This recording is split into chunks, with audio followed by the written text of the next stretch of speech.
جی ناظرین، بریک کے بعد آپ کو خوش آمدید کہتے ہیں۔ بلوچستان کے حوالے سے حکومت کا اعلان آیا کہ ناراض بلوچوں کو قومی دھارے میں لایا جائے۔ یہ کام کس طریقے سے ممکن ہے، کن لوگوں سے شروعات کی جائے؟ آج ہمارے ساتھ ہماری خوش قسمتی کہ بلوچستان کے دو سابق وزرائے اعلیٰ، ایک نواب غوث بخش بارزئی صاحب موجود ہیں، نواب اسلم ریحانہ صاحب ہمارے ساتھ موجود ہیں۔ ہم دونوں سے پوچھیں گے باری باری کہ کیا حل ہے جس طریقے سے شاہزن بگٹی صاحب کو یہ ٹاسک ملا ہے، معاون خصوصی بنایا گیا وزیر اعظم کا، اور کیا وہ اتنا بڑا ٹاسک جو ہے کیسے انجام دیں گے اور ان کو کیا کرنا چاہیے۔ نواب غوث بخش بارزئی صاحب سے میں شروع کروں گا۔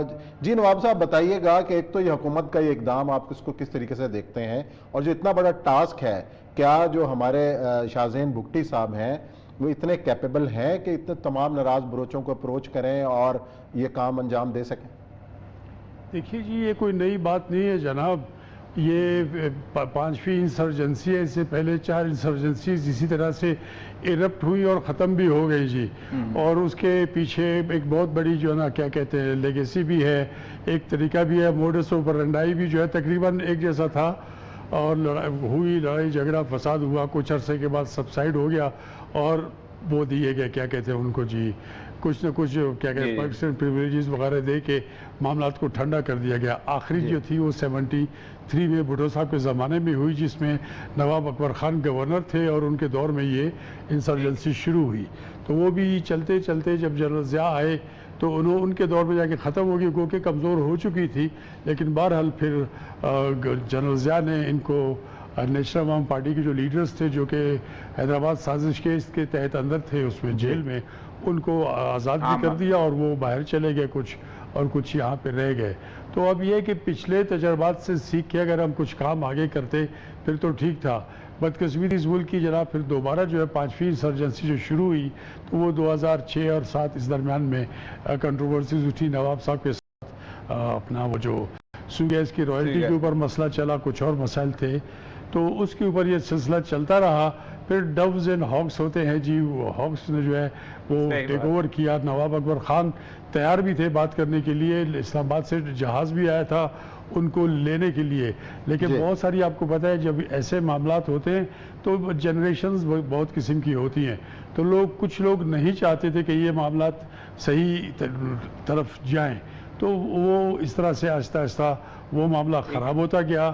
پھر درمیان میں کچھ کیسز بھی ہو گئے، ایک وہ ڈاکٹر شازیہ والا کیس تھا، اس کے بارے میں انہوں نے یہ بات کی، اور پھر نواب صاحب کو جب جہاز آیا تھا لینے چلا گیا تو ظاہر ہے نواب صاحب نے اس کو ایل بھی فیل کیا، وہ تیار تھے بات کرنے کے لیے بھی، سب کچھ کرنے کے لیے۔ پھر حملہ ہوا وہاں پہ ڈیرہ بگٹی میں، ان کے قلعے پہ کچھ ہندو تھے وہ وہاں پہ جو کہ اپنی اس میں تھے کیا کہیں اپنی عبادت کر رہے تھے، کچھ وہ فوت ہو گئے، مر گئے وہاں پہ۔ پھر نواب صاحب بھی تھوڑے سے آہستہ آہستہ ہوتے ہارڈ لائن لے لی انہوں نے، اور پھر وہ اپنے گھر سے نکل کے پہاڑوں کی طرف چل پڑے۔ اگر اس کو پولیٹیکلی اور صحیح طریقے سے اگر ڈیل کیا جاتا تو بہت آسان تھا، مسئلہ کوئی اتنا ایشو نہیں تھا، کیونکہ نواب صاحب ہمیشہ یہی کہتے تھے کہ یہ میرا مسئلہ ہے، ڈیرہ بگٹی کا مسئلہ ہے، اور قوم پرست پارٹیوں نے کئی بار ان کو کہا کہ ہم ایک پارٹی بناتے ہیں، تو نواب صاحب نے کہ نہیں، یہ میرا اپنا معاملہ ہے، ٹھیک ہے جی۔ تو اس کو پولیٹیکلی اور ایڈمنسٹریٹیولی صحیح طریقے سے ڈیل نہیں کیا گیا۔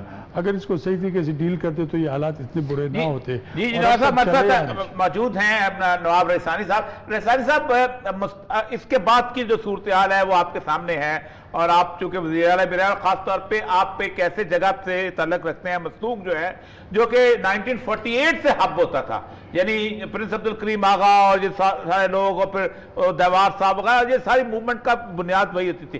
سر یہ بتائیے گا کہ اس وقت جو فیکشنز وہاں کام کر رہے ہیں، خاص طور پہ روزبار کا علاقہ، پریر چیواران کا علاقہ، یہ اب جو چھوٹے چھوٹے گروپ بن گئے ہیں جو اب بڑوں کے ہاتھ میں بھی نہیں ہیں، ان سے کیسے بات کریں گے؟